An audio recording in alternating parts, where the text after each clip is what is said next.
مسئولان دادگاه ناحیه شاهمنصور شهر دوشنبه روز 7 آگوست سال 2022 به رادیو آزادی گفتند که پرونده عبدالله غربتی بعد انجام تفتیش پیشکی برای بررسی به این دادگاه سپرده شده است. به گفته مسئولین دادگاه شاهمنصور پرونده را همین روز گرفتیم. هنوز روز اول مرافعه معلوم نیست. طبق اطلاع دریافتی رادیو آزادی، مقامات پرونده عبدالله غربتی را با 3 بند کودکس جنایی جمع و بست کرده به دادگاه فرستادند، از جمله تحقیر نماینده حاکمیت ماده 330، استفاده زورآوری به مقابل نماینده حاکمیت ماده 328 و اشتراک در فعالیت سازمان‌های ممنوع ماده 307 علاوه 3 قسم 2. برای تحقیر نماینده دولت به ژورنالیست همچون جزا و جریمه و یا تا 1 سال کارهای اصلاحی، برای زورآوری نسبت به کارمند دولت جریمه و یا تا 2 سال زندان تهدید میکند، ولی جزای از همه سخت از 5 تا 8 سال زندان به عبدالله غربتی بر اساس علاوه 3 ماده 307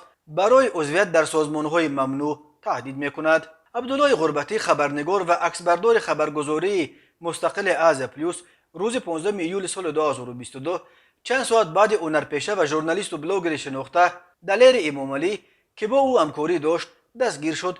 ابتدا گفته میشد که گویا عبدالله غربتی بعد آنکه او را در شعبه وزارت کارهای داخلی ناحیه شاهمنصور بازپرسی کرده جواب دادند، هنگام برآمدن از بنا به یک کارمند میلیت حمله کرده است. بعد چند روز سر و صدای برخاست که گویا مقامات او را به همکاری با حزب در تاجیکستان ممنوع نهضت اسلامی ابدار میکنند. خود عبدالله غربتی این اتهامات را رد میکند و گفته است که نه کارمند میلیت را لطوکوب یا تحقیر کرده بود و نه ارتباط با حزب نهضت اسلامی تاجیکستان را دارد.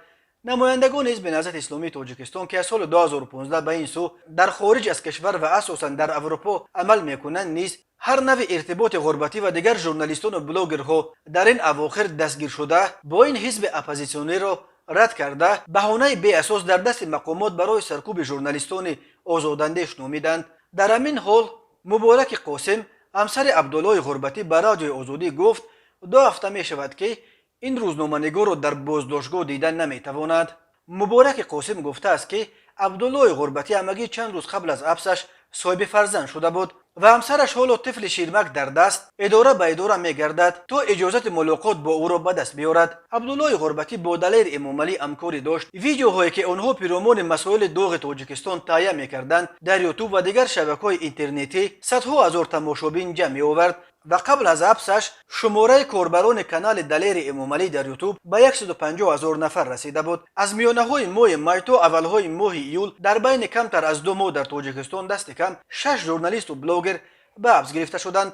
سازمان‌های بین المللی حامی حقوق انسان و حامی آزادی مطبوعات از جمله کمیته دفاع از ژورنالیستان از مقامات تاجیکستان خواستند که دلیر امامعلی، عبدالله غربتی، ذوق‌بیک سیدامینی، عبدالستار پیر محمدزاده، الفت خانم محمدشاه و خوشروز جمعیف متخلص به خوشام گلیام را آزاد کرده به تعقیب ژورنالیستان و کوشش‌های با تهدید و ترس به زندان انداختن و بستن دهان مطبوعات خاتمه دهند. دوشنبه به این دعوت‌ها تا حال واکنشی نکرده است.